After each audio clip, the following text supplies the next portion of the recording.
Bonjour, bienvenue pour cette conférence proposée par le collectif Citoyens pour le climat. On va parler énergie en général et plus particulièrement les liens avec le changement climatique pendant environ 1 heure. Les concepts scientifiques contenus dans cette conférence seront tous expliqués très basiquement et ne dépassent de toute façon pas le niveau lycée. Donc pas de souci, tout le monde peut la suivre, elle n'est pas du tout destinée à des experts. Nous avons l'habitude de donner cette conférence en réel, notamment dans des lycées, mais vous pouvez profiter du format vidéo pour revenir en arrière s'il y a quelque chose que vous n'avez pas saisi ou mettre en pause pour examiner davantage un des graphes que je vais vous présenter. Cette conférence a été construite par Daniel Suchet, maître de conférence à l'école polytechnique et membre du pôle sciences du collectif Citoyens pour le climat. Il m'a donné son accord pour vous la présenter ici. Cette conférence est notamment soutenue par la Société française de physique. On fait tous comme si l'énergie était quelque chose d'évident. Tout le monde parle d'énergie tout le temps, mais en fait, ce n'est pas un concept facile. Ça vaut le coup de commencer par s'interroger sur ce que veut dire énergie. Alors, la conférence s'articule en 3 parties.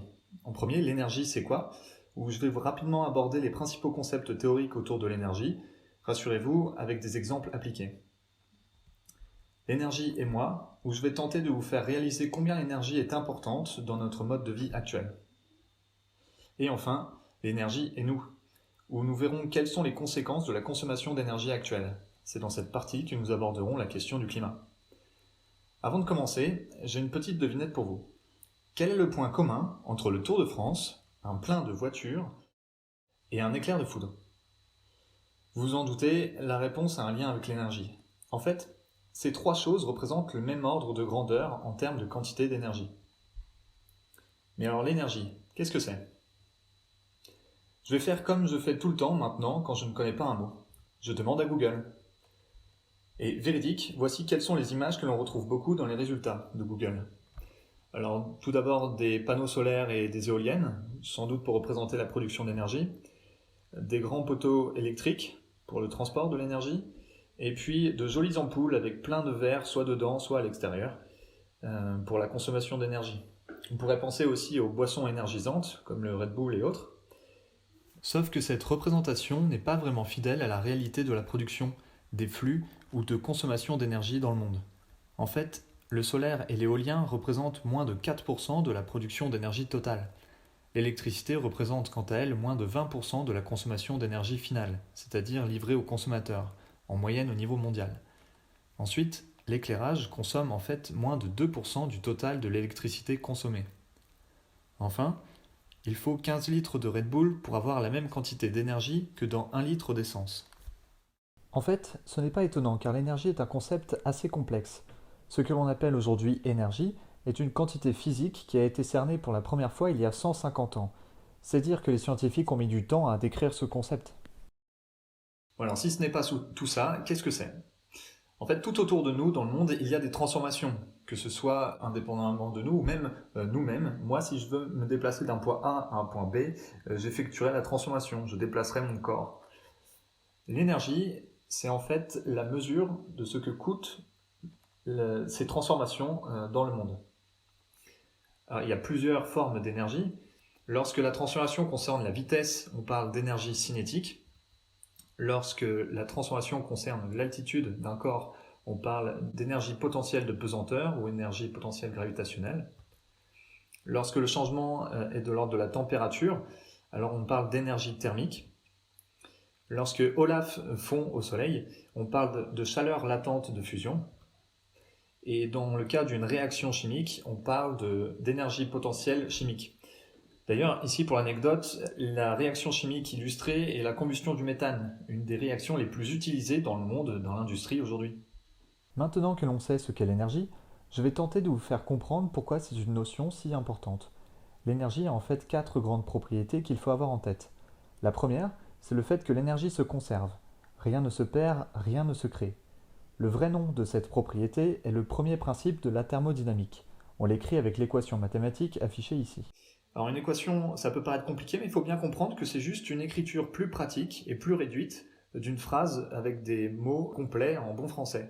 Par exemple, ici, il faut lire l'énergie totale dans le système à l'instant t est égale à l'énergie totale dans le même système à l'instant juste avant, plus l'énergie qui est arrivée dans le système dans le même temps, moins l'énergie qui en est sortie dans le même temps, delta t. L'énergie se conserve. En fait, il faut se représenter un bilan énergétique comme un bilan comptable, avec une trésorerie, des gains et des pertes. C'est aussi simple que ça. Tout se transforme, comme l'a dit Lavoisier pour la matière. C'est également vrai pour l'énergie. Sa deuxième propriété est qu'elle peut changer de forme. On a déjà vu précédemment que l'énergie pouvait être de différentes natures. Par exemple, je peux donner une simple bille de l'énergie en lui donnant de l'altitude, de la vitesse, en augmentant sa température ou en la déformant. On se rend compte que pouvoir changer l'énergie de forme est important quand on remplace la bille par votre ordinateur. Selon la forme d'énergie qu'on lui donne, vous allez être très content avec de l'électricité ou très énervé avec de la chaleur ou un choc mécanique. Il ne suffit pas d'avoir de l'énergie, encore faut-il qu'elle soit sous la bonne forme. Et pour avoir l'énergie sous la bonne forme, on va utiliser un convertisseur. Alors je vais vous donner quelques exemples de convertisseurs. Par exemple, pour transformer de l'énergie chimique en énergie thermique, on pourrait utiliser un feu de bois, où on transforme l'énergie contenue dans la cellulose du bois en chaleur pour le feu. Alors vous pouvez deviner ce qu'il y a derrière les autres cubes de Mario. Qu'est-ce qui transforme de l'énergie thermique en énergie cinétique? Eh bien, comme son nom l'indique, un moteur thermique, comme celui qui équipe la Batmobile. Qu'est-ce qui transforme l'énergie chimique en énergie potentielle? Eh bien là, vous connaissez très bien aussi, ce sont vos muscles. Qu'est-ce qui transforme de l'énergie thermique en énergie électrique? Une centrale, par exemple une turbine. Alors, on ne peut pas savoir sur la photo si c'est une centrale à charbon ou une centrale nucléaire. Je vais vous parler d'une autre propriété, d'un autre fait autour de l'énergie. Pour cela, vous pouvez faire une expérience chez vous en faisant tomber par terre le premier objet qui vous tombe sous la main. Attention, ne cassez rien non plus. Une fois que vous avez lâché l'objet, j'imagine qu'il s'est finalement immobilisé par terre. En fait, une partie de son énergie potentielle de pesanteur s'est transformée en énergie cinétique, puis en énergie d'autre chose puisqu'il est redevenu immobile. Pourtant, il a moins d'énergie potentielle de pesanteur puisqu'il est plus bas. Eh bien, l'énergie qui s'est perdue entre-temps s'est dissipée dans le milieu, sous forme de bruit ou de vibration dans le sol, sous forme inutile donc. Dans toute transformation, il y a une quantité minimale de cette énergie inutile. On peut appeler ça des pertes. Ici, dans cette liste de convertisseurs, je vous ai représenté le pourcentage d'énergie utile qu'on retire pendant une transformation. C'est dans la colonne efficacité. On appelle ça aussi le rendement. Alors ce rendement peut être très intéressant, comme par exemple pour les meilleurs moteurs électriques où il peut atteindre 90%. Mais par exemple, on peut voir que pour les moteurs thermiques de voitures les plus optimisés de nos jours, ça ne peut pas dépasser 50%. Il y a donc toujours de la perte quand on transforme de l'énergie. Je vais maintenant aborder un autre concept, la puissance. Vous avez ici une photo de barre de fer qui se rouille et une photo d'un bâton de dynamite qui va exploser. Vous allez être surpris, mais chacune de ces deux transformations utilise la même quantité d'énergie. La différence, c'est que cette énergie ne se manifeste pas sur le même laps de temps. On parle alors de puissance. Le bâton de dynamite a une puissance bien supérieure à la barre de fer qui rouille. La puissance est en fait le débit d'énergie.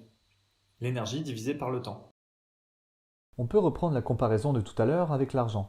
On suppose que vous voulez acheter quelque chose qui coûte 1000 euros.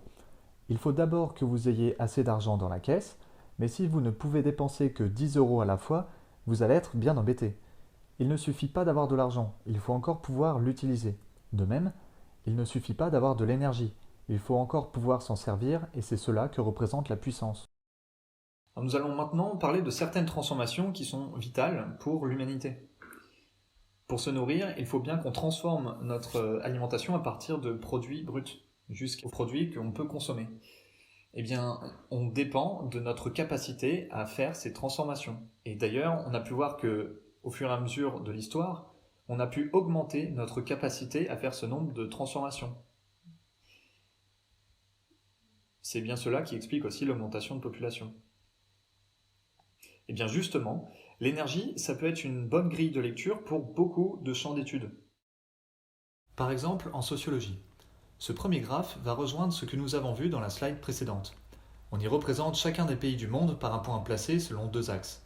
Sur l'axe horizontal, c'est la quantité d'énergie disponible par personne dans le pays en question en tonnes équivalent pétrole. Nous reviendrons plus tard sur cette unité. Sur l'axe vertical, c'est le pourcentage des emplois du pays dans le secteur de l'agriculture. Attention, l'échelle évolue le long des deux axes avec des intervalles de valeur de plus en plus grands pour des graduations pas du tout proportionnelles. C'est une échelle logarithmique. Cela permet d'afficher des variations dans les très petites et les très grandes valeurs sur le même graphe. Pour l'anecdote, le point rouge représente la France. On remarque très bien la tendance générale. Plus l'énergie est en abondance, moins il y a besoin de gens dans les champs. On peut faire le même travail avec l'IDH au lieu de la part des emplois agricoles. Pour chaque pays, l'indice de développement humain est déterminé à partir de la santé de la population, de son éducation et du revenu par habitant. Là encore, une tendance se dégage. En dessous d'une tonne équivalent pétrole disponible par habitant, on voit que l'IDH dégringole rapidement. Et au-dessus de quelques tonnes, l'IDH stagne.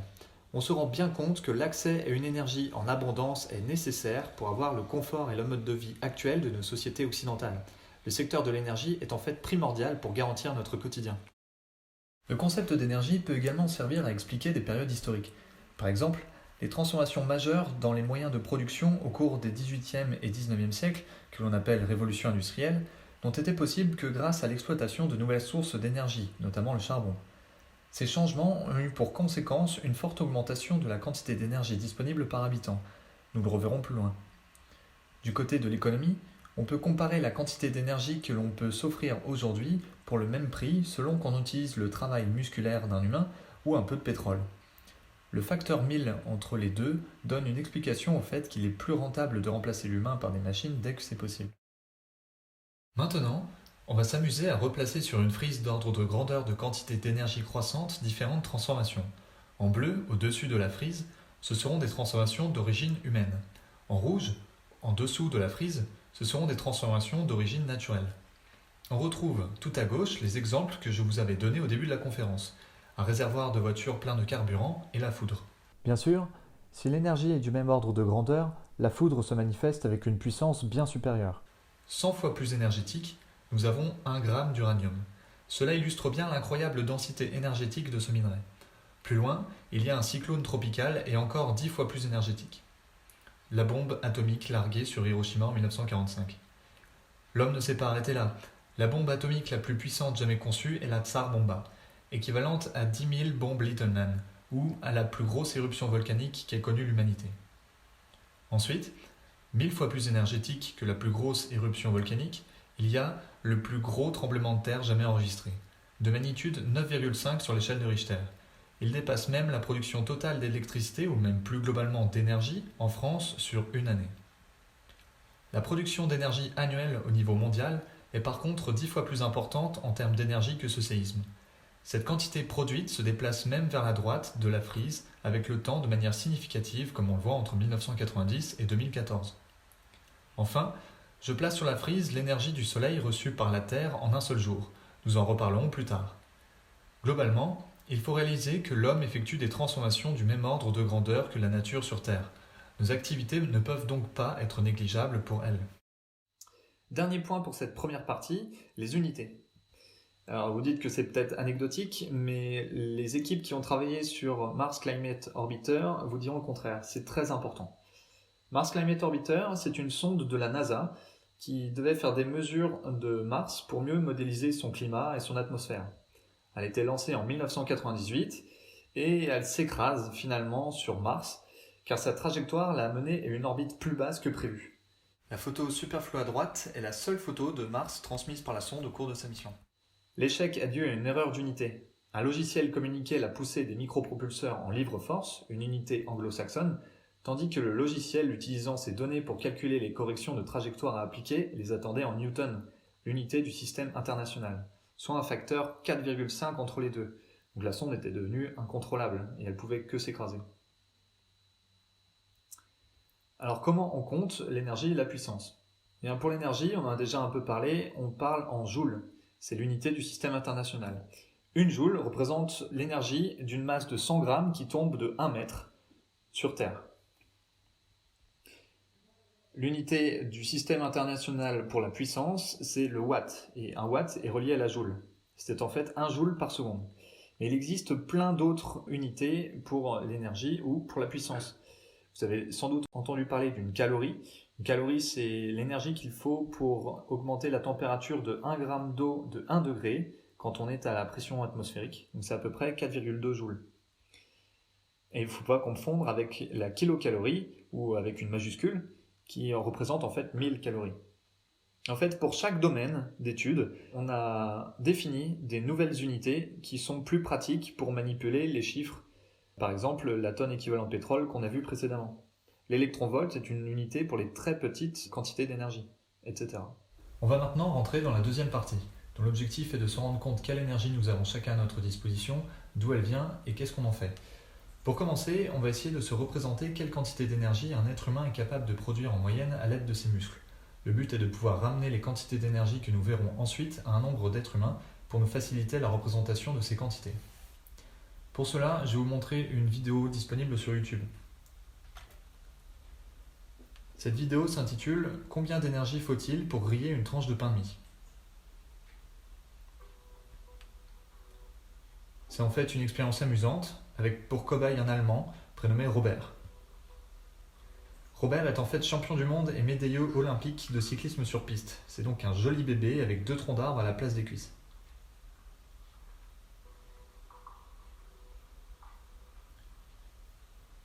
Le défi de Robert sera de griller une tranche de pain de mie juste avec l'énergie fournie par ses jambes.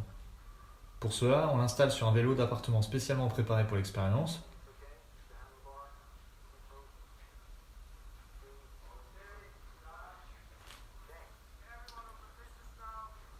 Ce vélo alimente un grille-pain d'une puissance de 700 watts, ce qui n'a rien d'exceptionnel, c'est vraiment standard pour ce genre d'appareil.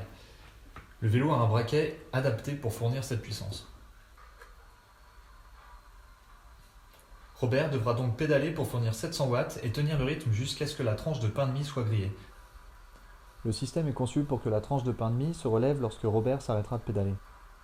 Alors au début il a l'air assez à l'aise, moi je ne sais pas si j'arriverai à faire ne serait-ce qu'un tour de pédalier, mais bon, il est champion du monde.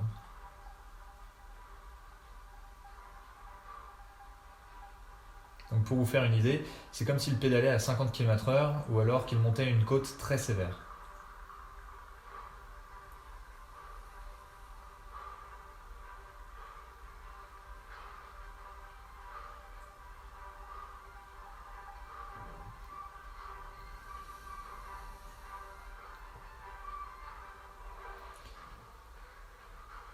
Comme l'effort est quand même très intense, la difficulté est de tenir dans le temps. On voit que peu à peu Robert tire de plus en plus sa langue, mais bon, il tient.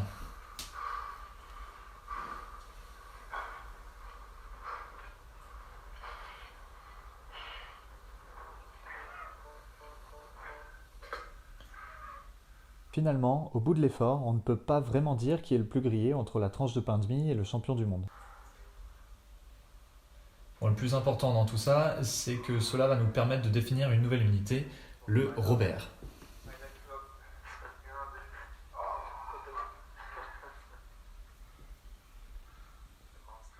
Pour se donner une idée de quelle puissance un être humain peut fournir musculairement sur une journée complète, on va se dire que Robert fournit sa puissance maximum en pédalant à 700 watts pendant 1 minute. On lui laisse prendre 5 minutes de pause, on n'est pas des chiens quand même, avant de recommencer l'exercice. On lui fait faire cela pendant 8 heures, car pour simplifier les choses, on dit qu'il travaille dans une entreprise qui fonctionne en 3 hits, c'est-à-dire avec des équipes qui se relaient sur un cycle de 3 périodes de 8 heures. Cela donne une puissance lissée sur la journée de 40 watts. Dans la suite, un Robert, ce sera une puissance de 40 watts, représentatif de ce que peut fournir un être humain. Nous n'aurons qu'à multiplier par un temps pour obtenir l'énergie correspondante.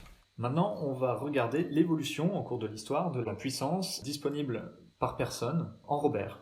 Donc on voit que ça a stagné tout au long du Moyen-Âge, mais qu'avec la révolution industrielle et encore plus les 30 glorieuses après la Seconde Guerre mondiale, cette quantité de puissance consommée par personne en Europe a explosé, pour atteindre jusqu'à 150 Robert par personne. Alors il faut bien se dire que cette augmentation de consommation n'est pas uniforme sur toute la planète. Ici, on représente pour l'année 2015 la consommation toujours en Robert pour plusieurs pays. On peut voir que le Bangladesh est en queue de peloton avec 9 Robert par personne, alors que la moyenne est plutôt à 80, et les champions sont en fait les Qataris, avec 800 par personne, plus du double des États-Unis qui sont à 300. La France est, elle, au-dessus de la moyenne de l'Europe, puisqu'elle est à 160. Alors qu'est-ce qu'on fait de toute cette énergie qu'on consomme ? Eh bien, pour produire des choses. Par exemple, pour un appareil électronique, et le plus représentatif, ça serait un smartphone, beaucoup de l'énergie qui est utilisée par ce smartphone est en fait utilisée pour le produire, notamment extraire des minerais, le fabriquer dans les usines, souvent en Chine, le transporter depuis son lieu de fabrication jusqu'à son point de vente, et même gérer sa fin de durée de vie. En fait, environ 90% de l'énergie utilisée par un smartphone l'est avant son achat. Toute l'énergie qu'on met toutes les nuits à recharger notre smartphone représente en fait 10% de l'énergie totale qui sera utilisée par ce smartphone. Il faut bien comprendre qu'il faut beaucoup plus d'énergie pour transformer un tas de cailloux en un smartphone plutôt qu'un smartphone éteint en un smartphone allumé. Alors maintenant, on va voir où trouve-t-on toute cette énergie. On va lister toutes les sources d'énergie utilisées par l'humanité. Le solaire, l'éolien, l'hydraulique, la biomasse, le pétrole, le charbon, le gaz. Ces 7 sources ont en commun d'être issues plus ou moins directement du soleil. C'est évident pour le solaire, mais en effet, l'éolien tire son énergie du vent, lui-même provoqué par une différence de pression entre différentes masses d'air. Ces différences de pression sont le produit de différences de température provoquées par le soleil. L'hydraulique tire son énergie du cycle de l'eau, engendré par l'évaporation de l'eau au-dessus de l'océan par le rayonnement solaire. La biomasse se constitue à la base par le mécanisme de photosynthèse permis par le soleil. Les 3 énergies fossiles, que sont le pétrole, le charbon et le gaz, sont en fait les produits d'un lent processus de décomposition de matière organique dans nos sous-sols. Le lien avec le soleil est donc le même que pour la biomasse, mais juste beaucoup plus loin dans le temps. Vient ensuite l'énergie nucléaire, tirée de la fission d'un minerai métallique, ce n'est donc pas un fossile. Cette image est en fait pas vraiment représentative du nucléaire, car il s'agit juste d'une tour de refroidissement, qui peut très bien être utilisée pour une centrale à charbon. Voilà, cette image de cœur de réacteur est déjà mieux. La géothermie, qui tire son énergie de la chaleur des couches plus profondes de la croûte terrestre. Puis enfin, les marées, créées par la force de gravitation de la Lune majoritairement. J'ai un petit quiz pour vous. Parmi ces 10 sources, quelles sont les 3 les plus utilisées dans le monde ? Notez votre réponse dans un coin de votre tête, on va répondre à cette question dans les slides suivantes, vous pourrez juger si vous aviez raison ou non. On représente sur ce graphe l'évolution de la quantité d'énergie produite sur les 2 derniers siècles pour chacune des sources. Dans un premier temps, le solaire, l'éolien et la géothermie sont regroupés en jaune. Et on voit que cette quantité a augmenté de manière exponentielle dans les dernières décennies. Quand on parle justement de croissance des énergies renouvelables, c'est bien vrai. Croissance exponentielle qui plus est. Mais maintenant, on va ajouter les autres sources d'énergie.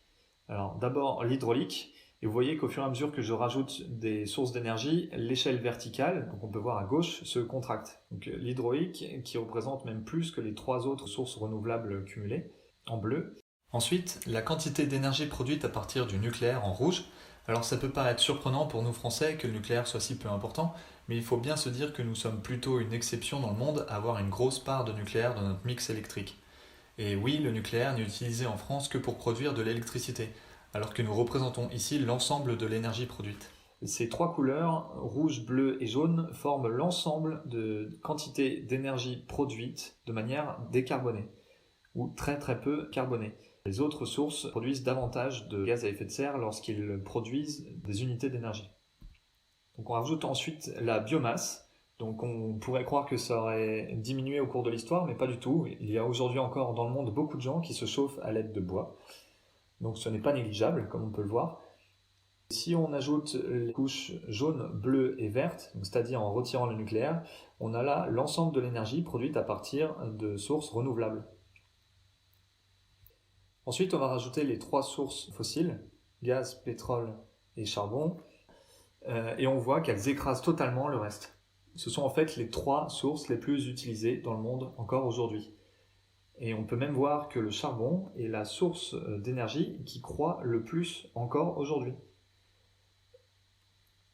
Donc l'augmentation exponentielle des sources renouvelables est vraiment toute relative. En fait, on ne change pas notre production d'énergie des fossiles vers le renouvelable.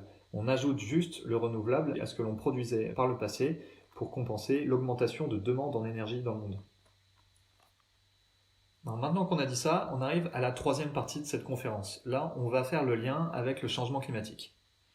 Il faut bien voir que le choix de la provenance de l'énergie que nous consommons va avoir des conséquences sur 3 aspects.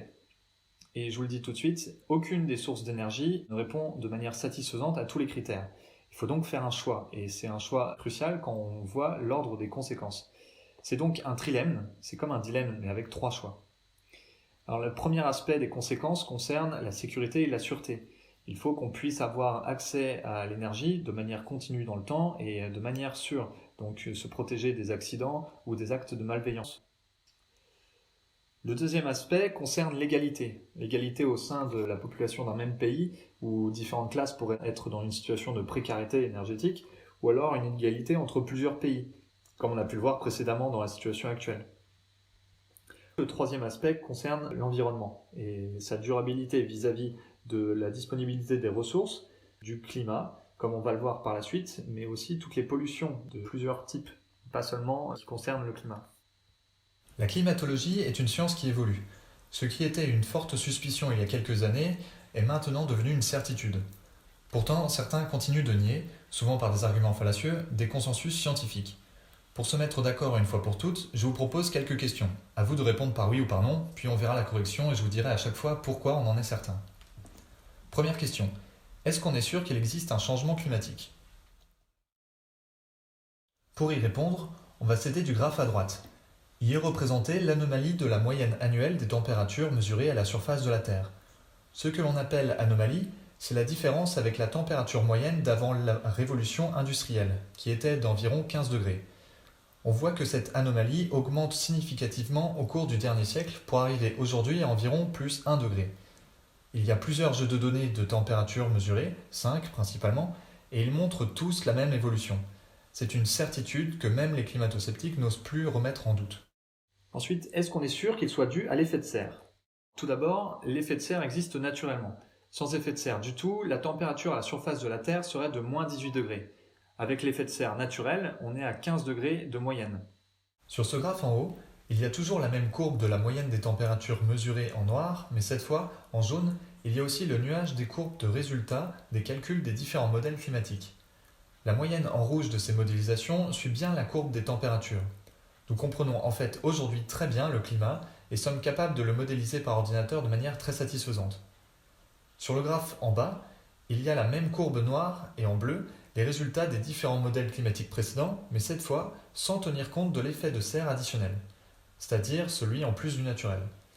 On voit que les résultats bleus ne sont pas du tout satisfaisants pour expliquer les températures observées ou même juste une augmentation de la température moyenne. L'effet de serre additionnel est bien ce qui explique le changement climatique. Question suivante. Est-ce qu'on est sûr que cet effet de serre soit largement dû au dioxyde de carbone, CO2 ? Vous avez ici un graphique qui permet de comparer l'effet de différents facteurs sur le bilan énergétique de la Terre. Si une barre va vers la droite, c'est que le facteur a un effet réchauffant. S'il va vers la gauche, c'est qu'il a un effet refroidissant. Tout d'abord, on peut voir qu'il y a plus de barres vers la droite que vers la gauche. Cela aurait pu répondre à la première question. On peut voir aussi que les barres allant vers la droite sont principalement celles des gaz à effet de serre en haut, ce qui aurait suffi pour répondre à la deuxième question. Mais la plus grande de toutes les contributions, c'est bien celle du CO2, tout en haut en marron. Cependant, les autres gaz à effet de serre, par exemple le méthane en orange ou le protoxyde d'azote en rouge, ne sont pas négligeables. Afin de comptabiliser l'effet de tous les gaz à effet de serre d'un seul coup, on convertit les autres gaz que le CO2 avec un coefficient et on les ajoute au CO2. On obtient ce que l'on appelle l'équivalent carbone. Vous avez peut-être déjà croisé ce terme. Il faut savoir que lorsque l'on entend équivalent carbone, on compte en fait tous les gaz à effet de serre, pas que le CO2. Est-ce qu'on est sûr que les émissions de CO2 soient dues à l'homme ? Là, je dois vous raconter une petite histoire, celle d'un des pionniers de la glaciologie, Cocorico, le français Claude Lorius. En 1965, il est le chef d'une station scientifique en Antarctique et un soir, il a un problème. Il n'y a plus de glaçons pour mettre dans son verre de whisky. Ne pas avoir de glaçons en Antarctique, c'est quand même dommage. Il décide alors de prendre un petit morceau de glace de 15 000 ans d'âge sur une des carottes de glace prélevées pendant sa mission. De petites bulles pétillent alors tout autour du glaçon improvisé au fur et à mesure qu'ils fond. Eureka! Claude vient d'avoir l'idée d'analyser la composition de ces bulles de gaz emprisonnées lors de la formation de la glace. Sachant que plus on prélève la glace profondément, plus elle s'est formée il y a longtemps, il est alors possible de connaître la composition de l'atmosphère à des temps très anciens. Autant vous dire que les travaux de Claude et son équipe par la suite révolutionneront la paléoclimatologie et feront de lui une vraie rockstar de la science en une du magazine Nature. Ici, on a la courbe d'évolution de concentration du CO2 sur les 800 derniers milliers d'années. On compte la concentration en ppm, partie par million, c'est le nombre de molécules de CO2 parmi 1 million de molécules de l'atmosphère. On voit que cette concentration a beaucoup fluctué entre 200 et 300 ppm. En fait, chaque creux de la courbe correspond à une ère glaciaire. Nous sommes sortis de la dernière il y a 10 000 ans et la barre rouge verticale tout à droite, c'est une augmentation jusqu'à dépasser les 400 ppm en seulement 2 siècles et demi, comme on le voit sur ce zoom en violet de la dernière partie de la courbe correspondant à notre ère industrielle. Et on a la certitude que cette augmentation exponentielle est due aux activités humaines, car le CO2 supplémentaire trouvé dans l'atmosphère aujourd'hui n'a pas les mêmes caractéristiques que le CO2 trouvé dans l'atmosphère avant l'ère industrielle, grâce à la méthode de carottage décrite par Claude Lorius. Cette caractéristique qui diffère, c'est le ratio isotopique, c'est-à-dire la proportion de présence des différents isotopes du carbone, le carbone 12, le carbone 13 et le carbone 14. En fait, le ratio isotopique du surplus de CO2 ne correspond pas à du carbone issu de la biomasse actuelle ou de l'océan, mais à du CO2 produit lors de la combustion d'énergie fossile. Coïncidence? Je ne crois pas. Mais alors, 1 degré de réchauffement, c'est beaucoup ou pas? Pour répondre à ça, il faut bien faire la différence entre la météorologie et la climatologie. Ces deux disciplines étudient les variations de température ou de précipitation, mais pas sur la même échelle de temps. La météorologie travaille à très court terme, alors que la climatologie travaille sur des périodes de 30 ans minimum. La climatologie se repose donc essentiellement sur des statistiques, avec des moyennes notamment. Donc lorsqu'il y a moins 4 degrés sur la météo, on parle de la température du jour, sur une zone limitée, et on peut résoudre le problème facilement en mettant un pull. Lorsqu'il y a moins 4 degrés sur le climat, on parle en fait de la moyenne annuelle des températures sur toute la surface de la Terre. On se retrouve alors dans une ère glaciaire avec une couche de glace de 3 km d'épaisseur sur la moitié nord de l'Europe. Pour info, aujourd'hui, comme nous l'avons déjà vu, nous sommes déjà à plus 1 degré de réchauffement par rapport à l'ère pré-industrielle. Nous ne pouvons pas prédire de manière certaine l'augmentation future des températures, car elle dépend de nos choix de comportement, mais il est possible de faire différents scénarios correspondant à des hypothèses de quantités différentes de gaz à effet de serre émis à l'avenir. Dans le cas le plus optimiste, en bleu ici, avec une réduction très importante de nos émissions, on voit qu'on peut se stabiliser juste au-dessus de plus 2 degrés avant 2100. Les engagements des différents États ayant signé l'accord de Paris, même si son objectif était de rester en dessous de plus 2 degrés, impliquerait un réchauffement en fait de plus 3 ou plus 4 degrés s'ils sont respectés. En plus, ils ne sont même pas respectés, pas même par la France. Nous sommes donc sur une trajectoire encore au-dessus. Dans le scénario le plus émetteur, en rouge, on peut aller jusqu'à plus 6 ou plus 7 degrés, soit un changement de l'ordre d'une ère glaciaire, mais en chaud, et que les bébés naissants aujourd'hui connaîtront peut-être, je ne le souhaite pas. Donc bien qu'on l'on parle en degrés Celsius dans les deux cas, il faut bien faire attention à ne pas confondre météo et climat. Sur le climat, rien qu'1 degré, c'est énorme. Alors, est-ce qu'on est sûr des conséquences de ce changement? Alors là, si vous répondez oui ou non, vous aurez raison, puisque pour certaines conséquences, oui, on est sûr de ce que cela va impliquer. Par exemple, la montée du niveau des eaux est quelque chose qui a beaucoup d'inertie et donc qui est très facile à prévoir. On sait d'ailleurs dès aujourd'hui quelles seront les élévations du niveau des mers jusqu'à 2040. Pour la deuxième moitié du XXIe siècle, la vitesse de montée du niveau des eaux sera déterminée par notre comportement dans les 2 décennies suivantes. On sait que les records de température et périodes de canicule seront plus fréquents, de même que les incendies. Les récifs coralliens, un des écosystèmes les plus sensibles, auront disparu à 99% à plus 2 degrés de réchauffement. La fonte des glaces, la banquise de l'Arctique par exemple, s'accentuera, de même que l'érosion des côtes. En revanche, il y a une incertitude pour d'autres conséquences, par exemple pour certains phénomènes climatiques tels que les tornades ou les cyclones. Nous n'en sommes pas sûrs juste dans le sens où on ne sait pas trop estimer combien ce sera le bordel. Il ne faut pas s'attendre à de bonnes surprises. Comment sait-on tout ça? Je vais essayer de vous expliquer comment sont produites les connaissances scientifiques. Lorsqu'un chercheur ou une équipe de scientifiques obtiennent des résultats intéressants, ils voudront faire publier un article dans une revue scientifique, seul moyen pour officialiser une nouvelle contribution à la science. Après avoir rédigé un brouillon de l'article, le chercheur va l'envoyer à l'éditeur d'une de ses revues. Mais ce n'est pas comme quand vous allez publier un livre. Là, l'éditeur enverra votre article à d'autres scientifiques, indépendants, mais du même domaine. Leur travail sera d'exprimer des commentaires, des demandes de précision ou de correction de l'article, par exemple sur la méthodologie de l'obtention des résultats. C'est ce qu'on appelle la relecture par les pairs. Le chercheur pourra fournir une version corrigée de son article à l'issue de ces échanges. L'éditeur décidera alors si finalement l'article est moins intéressant qu'initialement et il le jettera à la poubelle, ou s'il le publiera, et alors c'est la consécration pour le chercheur. Plus une revue est prestigieuse, la plus connue étant certainement Nature, plus le filtre de l'éditeur est sélectif. La durée du processus de publication d'un article se compte en mois, voire en années après l'obtention des résultats. L'ensemble des articles scientifiques publiés sur l'évolution du climat vont être analysés et synthétisés par le GIEC, le groupe d'experts intergouvernemental sur l'évolution du climat. En effet, le GIEC ne fait pas de nouvelles recherches. Il rassemble et compare toutes celles existantes. C'est ce qu'on appelle une méta-analyse. Et leur travail est ce qu'on a de plus fiable sur le sujet du climat. La rédaction de leur rapport suit un processus lourd et strict, pensé pour éviter au maximum d'éventuelles erreurs et permettre la plus grande transparence. Une fois le périmètre d'un rapport convenu, les auteurs sont choisis parmi les meilleurs spécialistes de la planète et rédigent un premier brouillon du rapport. Celui-ci est soumis aux commentaires d'un panel encore plus large de scientifiques et de représentants de l'ensemble des gouvernements. Les auteurs du rapport doivent répondre à chacun des commentaires. Leurs réponses sont disponibles sur Internet. Enfin, la dernière version du rapport est acceptée globalement par les États et le résumé pour les décideurs est validé ligne par ligne par ces derniers. Bien sûr, ce résumé ne peut pas entrer en contradiction avec le rapport complet. Il faut bien comprendre que quand il est publié, un rapport du GIEC a un poids politique énorme, car aucun gouvernement ne peut l'ignorer, puisqu'ils l'ont déjà accepté. Enfin, on va finir cette troisième partie avec quelques travers dans lesquels il ne faudrait pas tomber. Le premier, c'est si on fait des petits gestes, mais tous ensemble. Qu'est-ce qui peut se passer ?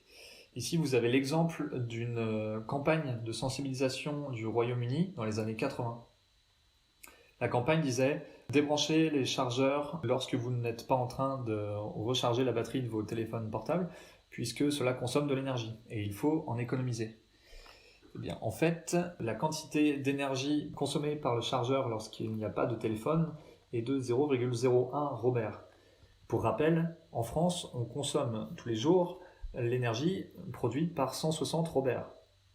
C'est donc très très peu de choses, voire négligeable sur la quantité d'énergie quotidienne consommée. En fait, il est probable que cette campagne de sensibilisation a consommé plus d'énergie qu'elle n'en a permis d'en économiser.